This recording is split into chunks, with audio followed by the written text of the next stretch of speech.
রাক্ষসী, ওর নাম পাল্টে ধূমধ্বজের বদলে জলধ্বজ রেখে দে রে। মুখ দিয়ে জলের ফোয়ারা ছেটাচ্ছে। কত ছাড়া পুচকে একটা নেউল কোথাকার, এত স্পর্ধা তোর, দেখ আমি তোর কি হাল করি। আর ক্ষমতার অহংকার করো না কটকটি। তোমার ক্ষমতা তো আগেই ফুরিয়েছে, তোমার পোষ্যেরও ক্ষমতা শেষ। হায় হায় হায় হায় হায়, একই হাল হলো না ধূমধ্বজের।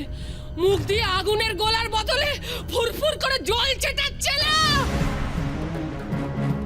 পারবি না, তোরা কেউ কোনো ক্ষতি করতে পারবি না, আমার কিরণের কোনো ক্ষতি করতে পারবি না।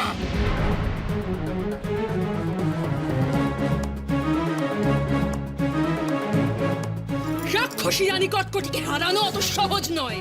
তোমাদের আদরের বীরাঙ্গনা কিরণমালার এবার কি দুর্দশা হয় সেটা দেখো। রাক্ষসী রানী কটকটির ক্ষমতা এখনো শেষ হয়ে যায়নি।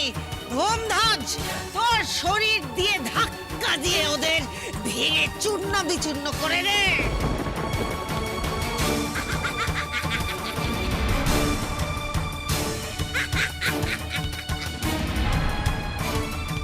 কিরণ, শক্ত করে ধরো, আমাদের এই মুহূর্তে উড়ে বেরিয়ে যেতে হবে, না হলে ওর লেজের ধাক্কায় আমরা গুড়িয়ে যাব।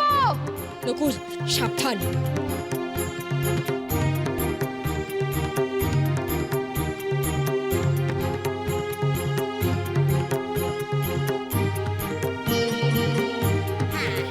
গিলে খেয়ে রে ওদের, ধূমধ্বজ গিলে খেয়ে রে। সর্বনাশ!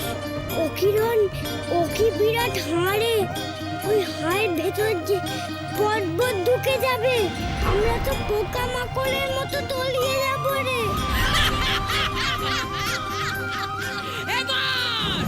এবার কিরণমালাকে আগুন পাখি শুদ্ধ গপ করে গিলে খাবে ধূমধ্বজ। আমারও বড় ইচ্ছে ছিল ওই নকুলটাকে গপ করে গিলে খাই।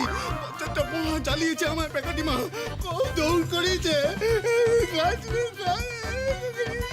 চুপ কর না, মুখ পোড়া।